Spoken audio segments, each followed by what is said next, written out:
Long before cities rose from the earth or empires carved their names in stone, something remarkable was already stirring in the human heart. Our ancestors were learning to exchange more than just glances across a firelit cave, more than survival and fear. They were discovering that a shell from a distant shore could be worth more than its weight in flint. Not just objects changing hands, but ideas flowing like rivers between minds separated by mountains and endless plains. What if the very thing that made us human was not our tools or our fire, but our ability to trust a stranger with something precious? This is the story of the first economy, born in the age of stone and ice, when trade routes stretched farther than any single human could walk in a lifetime. 60,000 years ago, the world was locked in the grip of glaciers that ground mountains into valleys of dust and stone. Small bands of humans wandered vast territories where survival meant knowing every water source, every seasonal migration of prey, every edible root hidden beneath the frozen ground. They carried everything they owned on their backs, moving with the herds through landscapes that would kill the unprepared without mercy or hesitation. Yet even in this harsh world, something extraordinary was beginning to emerge from the struggle and the cold, endless nights. Deep in what we now call South Africa, people were mining ochre from caves, red earth that served no purpose for eating or warmth. They were grinding it into powder, mixing it with fat, painting their bodies and their tools with symbols whose meanings are lost to time. And then they were carrying this ochre hundreds of miles from its source, trading it with groups they had never met before that moment. Why would a hunter risk weeks of travel through dangerous territory for colored earth that could not fill an empty stomach or warm cold hands? Because ochre meant identity, ceremony, connection to the sacred mysteries that bound a community together across the generations and the vast distances. It meant belonging to something larger than survival, larger than the next meal or the next season's brutal test of endurance and luck. The first currency was not gold or silver, but beauty itself, the human need to mark ourselves as different from the animals we hunted. Have you ever wondered what it would feel like to meet a stranger in the wilderness and recognize them as human through the symbols they wore? By 40,000 years ago, shell beads were traveling across Europe in networks that spanned 1,000 miles of forest, river, and mountain range. These shells came from the Mediterranean, carried north through countless hands, each exchange a moment of trust between people who spoke different languages and followed different stars. A single shell bead might take years to reach its final destination, passed from trader to trader, like a whispered secret crossing the ancient world. The Ice Age wanderers were not isolated savages struggling alone against nature, but participants in a vast web of connection and exchange that linked distant shores. They were building the first global economy with nothing but their feet, their trust, and their hunger for things that spoke to the soul rather than the stomach. Trade routes became pathways of ideas, where techniques for making better tools and starting fires more efficiently flowed alongside the exotic goods themselves in an endless circulation. A group in what is now France might learn a new way to work flint from traders who had learned it from others hundreds of miles to the east. Innovation was no longer trapped within a single band, dying with its inventor when the winter proved too harsh or the hunt went wrong. Instead, knowledge became immortal, spreading like ripples across the surface of a still pond touched by a single falling stone dropped from an ancient hand. The mammoth hunters of the Eurasian steppes were trading ivory carved into intricate figurines, art objects that took weeks to create from tusks weighing hundreds of pounds. These ivory pieces traveled thousands of miles, found in graves far from any place where mammoths roamed beneath the cold, unforgiving sky of the Ice Age. Someone was willing to trade food, furs, tools, or knowledge for a carved piece of ivory that served no practical purpose in the daily struggle for survival. What does that tell us about the human spirit? About what we valued even when death was always one mistake away from claiming us forever.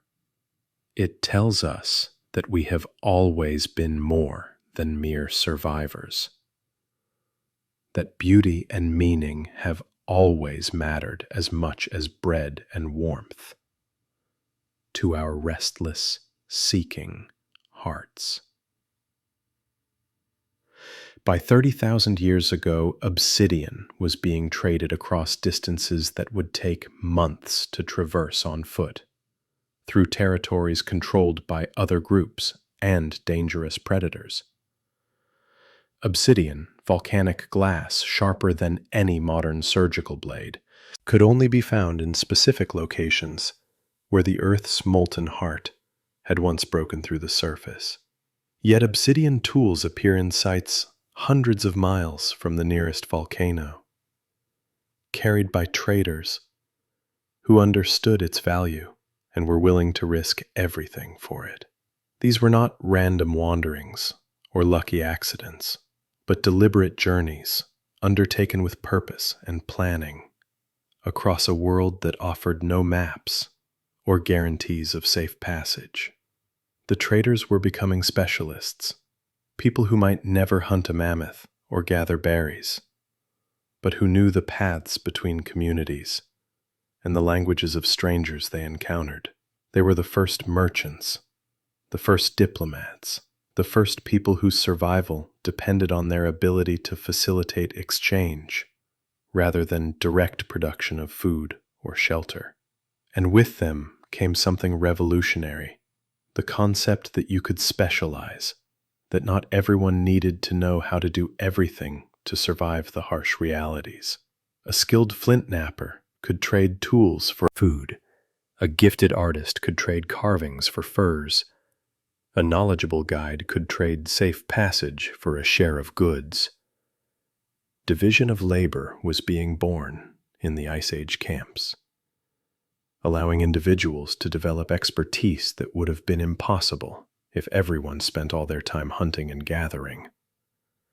This specialization meant that innovation could accelerate, that a person who spent their entire life working stone could develop techniques no part-time toolmaker would ever discover through casual effort. The first economy was creating the conditions for the first true technological revolution. The explosion of sophisticated tools and art that marks the Upper Paleolithic period of human development. But trade was more than just economics. It was diplomacy, a way to maintain peace between groups that might otherwise compete violently for hunting territories and scarce resources. A group that traded regularly with its neighbors was less likely to raid them, because trade required trust, and raids destroyed trust forever in a world without police or courts. Marriage alliances were being arranged between distant bands, women and men moving between groups to cement relationships and create kinship networks that spanned hundreds of miles of wilderness. These alliances were trade agreements, written in blood and birth rather than ink, binding communities together through children who belonged to both groups, and neither exclusively. The children of these unions became living bridges, speaking multiple languages, knowing multiple territories, able to facilitate exchanges that would have been impossible for strangers to negotiate alone.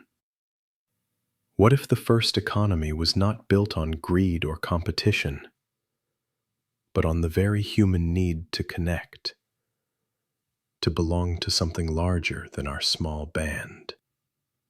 By 20,000 years ago, at the height of the last ice age, trade networks stretched from the Atlantic coast of Europe to the shores of Lake Baikal in Siberia. Amber from the Baltic was found in graves in France. Mediterranean shells appeared in camps deep in the frozen interior of the continent, a truly global prehistoric economy. These were not simple exchanges between neighbors, but complex chains of trade that required coordination, trust, and shared understanding of value across vast cultural and linguistic divides that separated distant peoples. Someone in France valued Baltic amber enough to trade valuable goods for it, even though they would never see the northern forests where it formed from ancient tree resin. Someone in Siberia valued Mediterranean shells enough to carry them thousands of miles inland, treasuring them until death, when they were buried as precious grave goods for the journey beyond. The first economy was teaching humans to imagine distant places they would never visit, to value things for their rarity and beauty, rather than their immediate practical utility and survival. It was expanding the human mind beyond the immediate horizon, creating a world where the exotic and the distant held power over the imagination and desire of ancient peoples. And then the ice began to retreat. The world warmed, and everything changed as forests replaced tundra, and new opportunities for trade and settlement emerged from beneath melting glaciers. The mammoth herds dwindled and vanished. The megafauna that had sustained the Ice Age hunters disappeared into extinction, and humans had to adapt or face extinction themselves in this transformed world. But the trade networks survived, adapted, grew stronger, as humans settled into permanent villages and began to domesticate plants and animals for the first time in our long history. Agriculture created surplus, food that could be stored and traded, allowing even greater specialization and the rise of craftspeople who never touched a plow or harvested a field of grain. Pottery appeared, ceramic vessels that could hold grain and water and oil, objects that were too heavy and fragile for nomadic hunters but perfect for settled farmers with permanent homes. And pottery too became a trade good, distinctive styles spreading across hundreds of miles as potters developed techniques and decorations that marked their work as valuable and unique among ancient communities. By 10,000 years ago, obsidian from Anatolia was being traded throughout the Near East, a single source supplying tools to settlements scattered across a region the size of modern Europe. Copper began to appear, the first metal worked by human hands, hammered into beads and tools that were more valuable than stone for their rarity and exotic gleam. The first metal trade was creating the conditions for the Bronze Age, when metallurgy would transform warfare, agriculture, and the very structure of human society across the ancient world. Jericho, one of the first true cities, was a trading hub where obsidian, shells, and salt changed hands between merchants who came from hundreds of miles away, seeking profit and exotic goods. The city itself was only possible because trade allowed it to import resources it lacked, to specialize in production of goods that could be exchanged for food from the surrounding agricultural villages. Not just X, but Y. Not just a settlement, but the prototype of every city that would ever rise, built on the foundation of exchange and specialization that the Ice Age traders had pioneered. The first economy was becoming the first civilization, trade routes becoming roads, seasonal meeting places becoming permanent markets, and merchants becoming the first wealthy class in human history and social hierarchy. By 6,000 years ago, lapis lazuli from Afghanistan was appearing in Mesopotamia and Egypt, a journey of thousands of miles across deserts and mountains that would take months to complete even in later times. This blue stone, prized for its deep color and rarity, was worth more than gold in the ancient world, a symbol of divine favor and royal power that only the wealthy could afford. The trade in lapis created some of the first long-distance merchants, people who spent their lives traveling between civilizations, speaking multiple languages, and accumulating wealth that would have been unimaginable to their Ice Age ancestors. They were the first to understand that information itself was valuable, that knowing where goods came from and where they were needed could make a person rich and powerful beyond measure. The first economy had created the first inequality, as some people accumulated wealth and others remained poor, a division that would shape all of human history from that point forward into our modern age. But it had also created prosperity, allowing populations to grow beyond what hunting and gathering could ever sustain, supporting cities, armies, priests, and kings who never produced their own food or shelter. The trade networks of the Neolithic world were the bloodstream of early civilization, carrying not just goods, but ideas, technologies, religions, and diseases that would reshape the human experience across continents. Writing itself may have been invented to keep track of trade transactions, clay tablets recording who owed what to whom, in the first accounting systems that preserved information across generations. The first written words were not poetry or prayers, but receipts, contracts, and inventories, the mundane necessities of an economy that had grown too complex for memory alone to manage effectively. From those humble beginnings would come literature, history, science, and law, all the written knowledge that defines civilization and separates us from our pre-literate ancestors who lived and died without leaving written records. Can you imagine a world where your entire history, all the knowledge of your people, existed only in memory, in stories told around fires that would die when the last storyteller fell silent forever? Trade gave us writing, and writing gave us immortality, the ability to speak across the centuries to people we would never meet, to preserve knowledge that would otherwise vanish like footprints in sand. By 4,000 years ago, the Bronze Age trade networks connected every civilization, from Britain to China, carrying tin, copper, amber, silk, spices, and ideas, across distances that would have been unimaginable to the first traders. The Silk Road was being born, the great trade route that would link east and west for thousands of years, carrying not just silk, but Buddhism, Christianity, Islam, and the Black Death across the ancient world. The first economy had become a global system, one that would eventually encompass every human society on Earth, binding us together in webs of exchange and interdependence that continue to this day. But the roots of that global economy stretch back to the Ice Age, to the first person who looked at a shell from a distant shore and saw not just an object, but a connection to something beyond their immediate world.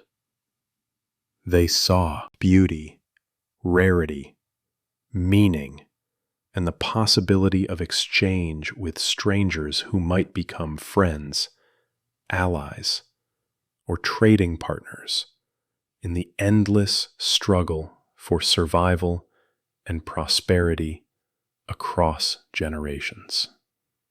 The first economy was built on trust, the willingness to give something valuable to a stranger in the hope that they would reciprocate with something equally valuable in return. a leap of faith across the darkness. That trust was the foundation of everything that followed. Every market, every currency, every contract, every civilization that has ever risen from the earth and left its mark on human history and memory. Today, we live in a world where goods travel around the planet in days, where money moves at the speed of light, where a single supply chain might involve dozens of countries and thousands of workers. But the fundamental principle remains unchanged from the Ice Age. We trade because we trust, because we believe in reciprocity, because we understand that exchange makes us all richer than isolation ever could. The first traders who carried shells and ochre across the Ice Age landscape were building more than an economy. They were building the foundation of human cooperation that would eventually encompass the entire world. They were proving that strangers could become partners, that different groups could work together for mutual benefit, that trade was more profitable than raid, and cooperation more sustainable than conflict. Across time, in their footsteps walked every merchant who ever crossed a desert, every sailor who ever navigated by stars, every entrepreneur who ever took a risk on a new idea or market. The first economy taught us that we are not meant to be alone, that we are stronger together, that the exchange of goods and ideas is what makes us fully human and connects us across all boundaries.